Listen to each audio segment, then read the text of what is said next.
আজকে যে বন্ধু আপনাকে বিপদগামী করছে, আপনি বুঝতে পারছেন না, এর জন্য ও নিজেও ক্ষতিগ্রস্ত হচ্ছে, আপনাকেও ক্ষতির ভেতর নিয়ে যাচ্ছে।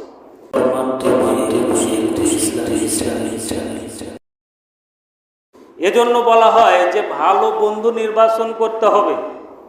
যে বন্ধু আপনাকে সদা সর্বদা ভালো কথা বলবে, যে বন্ধুর কাছে বসলে আপনি মনের কথা বলবেন এবং এটাকে সলভ করতে পারবে, যে বন্ধু আপনাকে ইসলামের দিকে আহ্বান করবে, আপনাকে সান্ত্বনা দেবে কোরআন হাদিস থেকে, যে বন্ধুর কাছে বসলে আপনি কিছুটা হলেও শান্তি পাবেন, যে বন্ধুর কাছে বসলে আপনি কিছুটা হলে দিন শিক্ষা অর্জন করতে পারবেন, এই রকম কিছু বন্ধু আপনাকে নির্বাচন করতে হবে। তাদের সঙ্গে যখন আপনি থাকবেন তখন শুধু সলাত নয়, সিয়াম থেকে শুরু করে ইসলামে যত বিধান ওই বন্ধুই আপনাকে বলে দেবে বন্ধু এই কাজ করতে হবে। আবার আপনি ওই বন্ধুকে বলে দেবেন বন্ধু এটা কি তোমার মনে আছে, এই আমল করতে হবে। এইরকম আপনাকে ভালো বন্ধু নির্বাচন করতে হবে। আর ভালো বন্ধু নির্বাচন যে করতে হবে এবং তাদের সঙ্গে থাকতে হবে, এই বিষয়ে আল্লাহ রাব্বুল আলামিন এটাও কোরআনে জানিয়ে দিয়েছেন। আল্লাহ রাসূল ভালো এবং মন্দ দুই বন্ধুর উদাহরণ দিয়েছেন। আবু হুরায়রা রাদিয়াল্লাহু তাআলা আনহু হতে বর্ণিত, তিনি বলেন আল্লাহ রাসূল জানিয়ে দিয়েছেন ভালো বন্ধু এবং মন্দ বন্ধু দুই বন্ধুর উদাহরণ দিয়েছেন এভাবে, একজন আতর বিক্রেতা আর একজন কামার বা হাপর। এই দুই ব্যক্তিকে, এই দুই বন্ধুকে এই দুটার সঙ্গে আল্লাহ রাসূল একবার উদাহরণ দিয়ে বলেছেন, যে বন্ধু আতর বিক্রেতা, তুমি যদি তার কাছে যাও, আতর যে বন্ধু বিক্রেতা করে, তোমার যে বন্ধু আতর বিক্রি করে, আতরের ব্যবসা করে, তুমি এই বন্ধুর কাছে যখন যাবে ওখান থেকে তুমি তার কাছ থেকে হয়তোবা আতর হাদিয়া পাবে, অথবা তুমি টাকা দিয়ে তার কাছ থেকে, তার নিকট থেকে তুমি সুগন্ধি আতর তুমি ক্রয় করবে। অথবা যদি তুমি ক্রয়ও না করো, অথবা তোমাকে যদি হাদিয়াও না দেয়, তাহলে যে ওই আতরের দোকানে গেলে কিছুটা হলেও তুমি সুগন্ধ নিয়ে আসতে পারবে। এটা হচ্ছে ভালো বন্ধুর উদাহরণ। আর মন্দ বন্ধুর উদাহরণ হচ্ছে একটা কামার একটা হাপড়ের ন্যায়। একটা কামারের কাছে তুমি যাবে, সেখানে যদি যাও তাহলে হয়তোবা ওই কামার ওই হাপড়ের দ্বারা তোমাকে জ্বালিয়ে দেবে, অথবা তোমার পোশাক কিছুটা হলেও পুড়ে যাবে, অথবা আগুন ওখান থেকে ছিটকে আসবে। এটা যদি নাও হয় তাহলে ওখান থেকে একটা ধোঁয়ার গন্ধ পাবে, অথবা তুমি ওখান থেকে ময়লা জাতীয় কিছু গন্ধ তুমি শরীরে নিয়ে আসবে বা তোমার নাকে নিয়ে আসবে। এরকম উদাহরণ আল্লাহ রাসূল দিয়েছেন। তাহলে ভালো বন্ধু সে আতরের সঙ্গে, আতরটা যত নাড়াচাড়া করবেন, আতর যদি আপনি ব্যবহার নাও করেন, আতর যদি আপনি হাতে রাখেন, পকেটে রাখেন, এর থেকে একটা সুগন্ধ ছড়িয়ে যায়। এইরকম উদাহরণ আল্লাহ রাসূল দিয়েছেন। অতএব ভালো বন্ধু নির্বাচন করতে হবে। ওই ভালো বন্ধুই আপনাকে ডাকবে।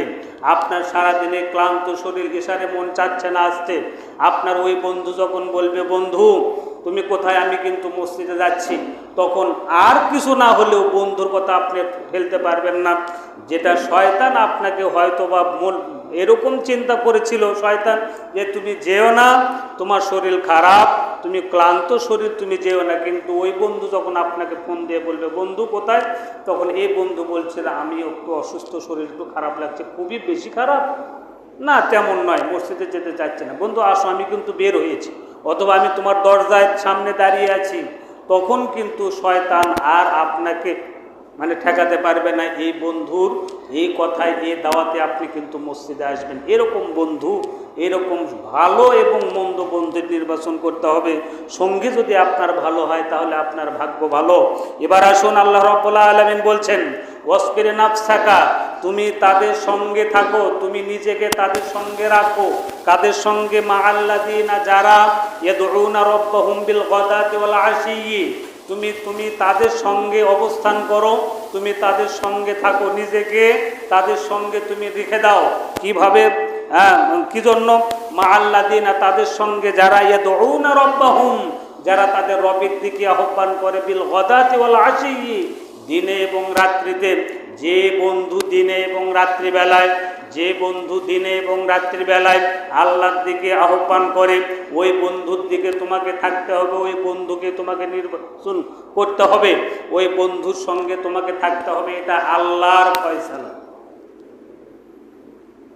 এই বন্ধু আল্লাহর দিকে আহ্বান করছে তোমাকে, এই বন্ধু ইসলামের দিকে আহ্বান করছে, ইসলামের দিন শিক্ষার জন্য তোমাকে আহ্বান করছে, তোমাকে ভালো কথা বলছে, ভালো কথা বলার জন্য, ভালো শিক্ষা দেওয়ার জন্য, ভালো কিছু শেখাচ্ছে। এরকম এই বন্ধুর সঙ্গে তোমাকে থাকতে হবে। যে বন্ধু দিনে এবং রাত্রিতে আল্লাহর দিকে আহ্বান করে, তার মানে ওই বন্ধু আপনাকে সলাতের জন্য নিয়ে আসবে। এই বন্ধু ভালো একটা বৈঠকে আপনাকে আহ্বান করবে। এখানে বিল গদাতি ওয়াল আশি, মানে দিনে এবং রাত্রিতে। যে ব্যক্তি দিনে এবং রাত্রিতে সলাত আদায় করে, আল্লাহ রাসূল বলছেন মান সল্লা, যে ব্যক্তি সলাত আদায় করে বিল্লাইলি ওয়ান নাহার, দিনে এবং রাত্রিতে। এরকম অসংখ্য হাদিস এবং অসংখ্য আয়াত রয়েছে। যে ব্যক্তি দিনে এবং রাত্রিতে 5 বার সলাত আদায় করে, দিনে এবং রাত্রিতে, এই বন্ধু তোমাকে দিনে এবং রাত্রিতে আহ্বান করছে। এই বন্ধু, যে বন্ধু দিনে এবং রাত্রিতে তোমার মানে আল্লাহর দিকে আহ্বান করছে, এই বন্ধুর সঙ্গে তুমি থেকে যাও। এটা আল্লাহর ফয়সালা, আল্লাহর বিধান। আপনি কেমন বন্ধু নিয়ে দুনিয়াতে চলাফেরা করছেন, ওই বন্ধু যদি আল্লাহর দিকে আহ্বান না করে, তাহলে ওই বন্ধুকে আপনাকে ছাড়তে হবে, অথবা তাকে আহ্বান করতে হবে, আপনি তাকে দাওয়াত দিতে হবে। বন্ধু কিরকম বন্ধু হবে, এটা আল্লাহ যেমন ফয়সালা দিয়েছেন, আল্লাহ রাসূল উদাহরণ দিয়েছেন। তারপরে আল্লাহ রাসূল আরো বলেছেন, আবু মুসা আশআরী রাদিয়াল্লাহু তাআলা হতে বর্ণিত, তিনি বলেন লা তুসাহিবিল্লা মুমিনা, তুমি মুমিন ব্যতীত তোমার কোনো বন্ধু হবে না। একজন মুমিনের বন্ধু একজন মুমিনই হবে। মুমিন ব্যতীত তুমি কাউকে বন্ধু হিসেবে গ্রহণ করবে না, অথবা বন্ধু বানাবে না, তোমার বন্ধু কখনো হবে না। লা তুসাহিব, তোমার সাথী নয়, তোমার বন্ধু না। ইল্লা মুমিনা, মুমিন ব্যতীত তোমার কোনো সাথী হবে না, তোমার জন্য কোনো সাথী না হয়। এটা আল্লাহ রাসূল বলছেন। ওয়ালা ইয়াকুল ইল্লা তুআমাকা ইল্লা তাকিয়া, তোমার খাদ্য যেন একজন পরেশগার ব্যক্তি ছাড়া কেউ না খায়। বন্ধু যদি আপনার ভালো হয়, তাহলে ওই বন্ধুই আপনাকে নিয়ে আসবে। বন্ধু যদি মন্দ হয়, ওই বন্ধু বলবে যে না, আসার দরকার নেই। অতএব দুনিয়াতে ভালো করে থাকতে চাইলে, দুনিয়া এবং আখিরাতে কল্যাণ চাইলে, আপনি যাদের সঙ্গে ওঠা বসা করবেন তারা যেন ভালো হয়, মুত্তাকি পরেশগার আল্লাহওয়ালা হয়। আল্লাহওয়ালা মুত্তাকি পরেশগার বন্ধুর সঙ্গে থাকবেন। এই বন্ধুই আপনাকে ভালোর দিকে আহ্বান করবে, আপনিও তাকে ভালোর দিকে আহ্বান করবেন। ভালোর দিকে আহ্বান করার পরে আপনি ওই ভালো কাজটা যদি করেন, আমি যদি আপনাকে আহ্বান করে আপনি ওই ভালো কাজ করলে, আপনি আহ্বান করছেন, আমি ওই ভালো কাজ যদি করি, ওই ব্যক্তি করলে যতটুকু সওয়াব, ঠিক পরিপূর্ণ সওয়াব আল্লাহ রাব্বুল আলামিন আমাকেও দান করবেন। এজন্য যাদের সঙ্গে ওঠা বসা করবেন তারা যেন মুত্তাকি এবং পরেশগার হয়। ভালো লোকদের সঙ্গে ওঠা বসা করার চেষ্টা করবেন। যে বন্ধু আপনাকে ভালোর দিকেই আহ্বান করবে, আল্লাহ বলছেন দিনে এবং রাত্রিতে আল্লাহর দিকে যারা আহ্বান করে, ডাকে, তাদের সঙ্গে তুমি থেকে যাও, তাদের সঙ্গে তুমি থাকো। অতএব এই অন্তরকে মসজিদমুখী করতে চাইলে, মসজিদে আপনি আসতে চাইলে, আপনি যাদের সঙ্গে ওঠা বসা করবেন তারা যেন এরকম মুত্তাকি পরেশগার এবং মসজিদমুখী হয়। আপনি একা একা আসতে পারছেন না, আপনার মন চাচ্ছে, দীর্ঘ এই প্রায় 1 মাস হলে আলোচনা করছে, মানে ইমাম সাহেবের আলোচনা ভালো লাগছে, কিন্তু আমি মসজিদে যাচ্ছি, মানে ইতিপূর্বে যাই নাই, একা একা আবার মসজিদে আসতে আমাকে লজ্জা করছে। এরকম আপনি চিন্তা ভাবনা করছেন, আমি কিভাবে আসবো, এতদিন যাইনি, এখন যদি যাই নিজেকে খারাপ লাগবে। অতএব যারা আসে তাদের সঙ্গে আপনি একটু মিশেন, যারা মসজিদমুখী তাদের সঙ্গে একটু মেশেন এবং বলেন কখন যাবেন, আমিও আপনার সঙ্গে যাব। এই যে আপনি তাদের সঙ্গে একবার আসবেন। এক মসজিদ এমন একটা জায়গা, এটা হচ্ছে মুমিনদের মিলন কেন্দ্র। বাহিরে যাবেন মানে পৃথক হয়ে যাবেন, আমরা শ্রেণীতে পৃথক হয়ে যাই, কিন্তু মসজিদ এমন একটা জায়গা যেখানে কোনো শ্রেণী নাই, যেখানে সবাই এক কাতারে দাঁড়িয়ে আমরা আল্লাহর ইবাদত করি। আল্লাহর ইবাদত করার জন্য আমরা এই মসজিদে আসি, আল্লাহর ঘরে আসি। ইতিপূর্বে অনেক আলোচনা হয়েছে যে মসজিদের আসার ফজিলত এবং অবস্থান করার ফজিলত। অতএব আপনার মন আসতে চাচ্ছে না, আপনি যাদের সঙ্গে চলাফেরা করেন তারা যে মসজিদমুখী নয়, যার ফলে আপনি আসতে চাচ্ছেন মানে পারছেন না। অতএব যারা আসে মসজিদমুখী তাদের সঙ্গে একটু মেশেন, তাদের সঙ্গে একটু ওঠা বসা করেন, তাদের সঙ্গে ইনশাআল্লাহ আপনি আসেন।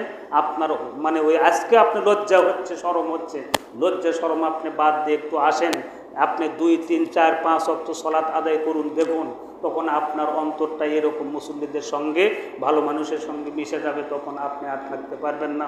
অতএব মসজিদমুখী করতে হলে যে উপায় সেটা হচ্ছে ভালো সঙ্গী নির্বাচন করতে হবে।